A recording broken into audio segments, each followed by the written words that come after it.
আমি তারকেশ্বর এখন যাচ্ছি এখান থেকে বেরিয়ে, এবং নিশ্চিতভাবে তৃণমূলের কর্মীরা সেখানে মার খেয়েছে। তৃণমূলের কর্মীদের রাত্রিরে কলকাতায় শিফট করাতে হয়েছে, হসপিটালাইজড হয়েছে।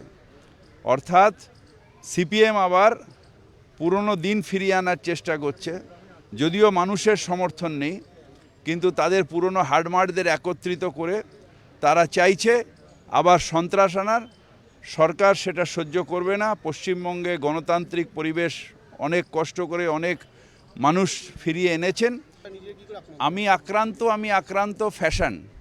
আসলে ধাক্কা মেরে পুলিশের জামা ছিঁড়ে দিয়ে পুলিশ আমাকে দুটো লাঠি মারো, সেটাকে আমি বলবো।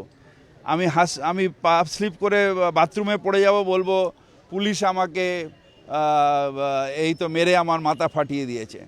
অর্থাৎ সত্যিকারের আন্দোলন করতে হয়। আন্দোলনের নামে নাটক করলে মানুষ বিশ্বাস করে না।